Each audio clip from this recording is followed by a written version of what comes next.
Hi, this is Xanthe. I just want to talk a little bit about catatonia. I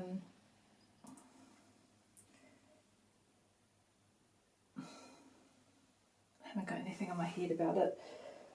Apparently, some things I've experienced, been told by a psychologist, is actually been catatonia. So catatonia is a state when you are very, very still and don't move and are unresponsive, not talking. It's been previously seen as something to do with schizophrenia, but it's actually quite common with people with bipolar disorder. It can also happen with people with PTSD. So I've got been diagnosed with bipolar disorder type 1 and PTSD. When I have experienced it, I've already described what it has been like. When I called it shutdowns. Shutdowns, meltdowns, breakdowns, crashes are not clinical terms. They're layperson's terms, and they're very subjective when people try and describe. So I describe my experiences, but it might be different for other people. Okay, so with the catatonia, what it was like for me was, it was actually a trigger. There was a trigger accompanying it. Feeling very unsafe, very stressed. Something triggered it. One time it was a particular name that was said, and I feel myself go like this, and I just standing, and I just sort of slump, aware that I'm staring, and then I just black out. For me it was exactly the same as going on a general anesthetic, except I was still able to stand up, pretty much in the same position that I was in, except I couldn't hold my head fully up anymore, and I would have been just staring. And whoever witnessed it, a few people have witnessed it, said I was just completely unresponsive, and I stood there for about 10 minutes, didn't hear anything, and I didn't, because the internal experience for me was what I've been calling for myself, comparing all my internal experiences like a full dissociation.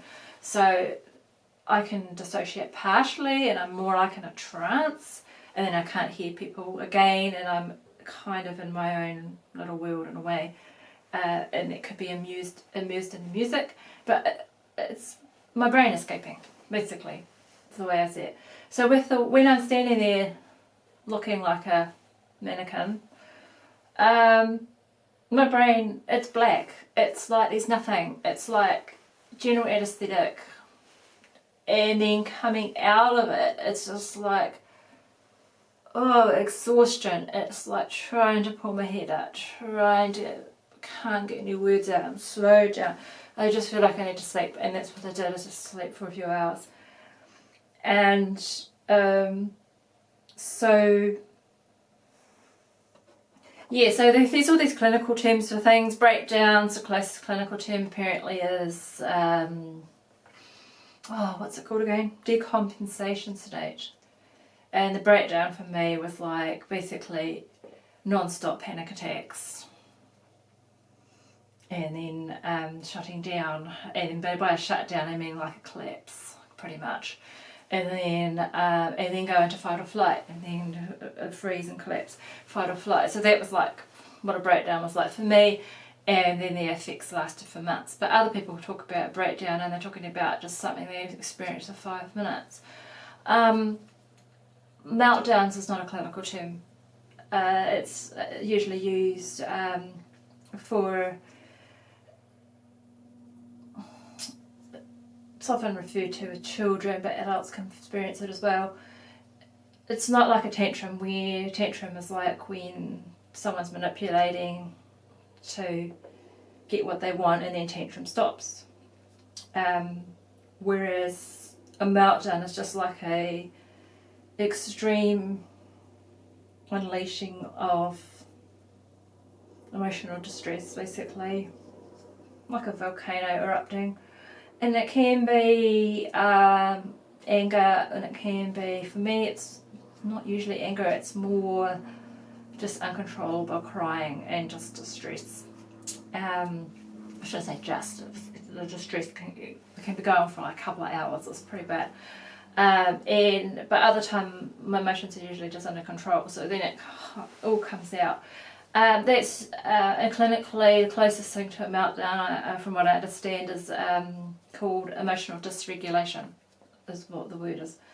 Now that can occur in heaps of different conditions: autism, PTSD, bipolar, borderline personality disorder. It's one of the key features. It's very controversial. Borderline personality disorder, BPD.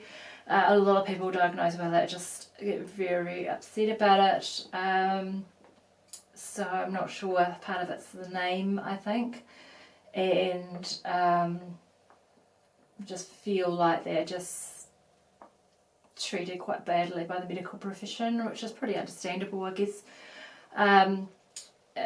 So yeah, emotional dysregulation. So emotional dysregulation, it's more than just your ups and downs. It's more than just your needing to cry sometimes, or being really happy, or feeling regular anger. It's really extreme. What was the other one? So there's the shutdowns. The shutdowns actually,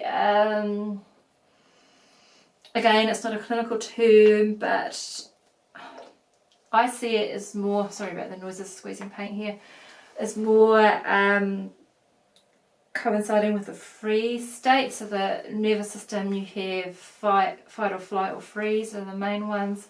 There's also one called fawn, which I'm not sure about that one, when you supposedly appease someone, but that would require, I think, a bit more conscious effort. So I don't really know if it fits under the same category as the fight, flight, freeze systems, which are just automatic. You don't choose them, they just happen.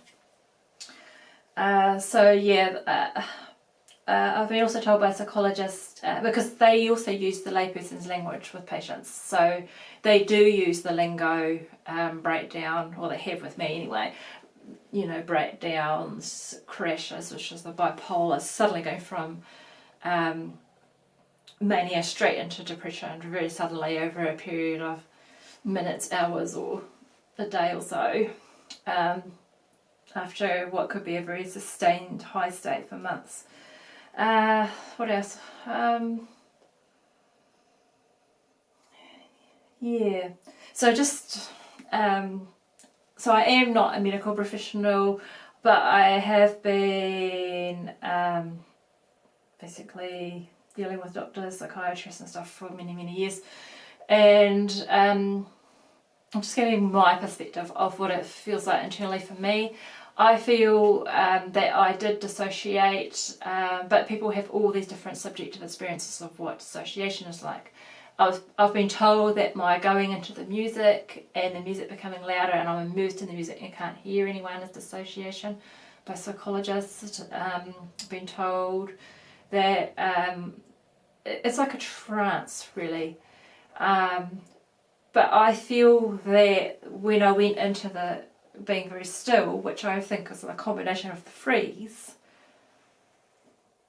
but when I was frozen and couldn't move, my mind was panicking and then my mind checks out. So that's how it feels like to me. So it's been kind of interesting because they actually find it interesting me describing my internal experience, because psychologists and psychiatrists are basically looking at what it's like on the outside, and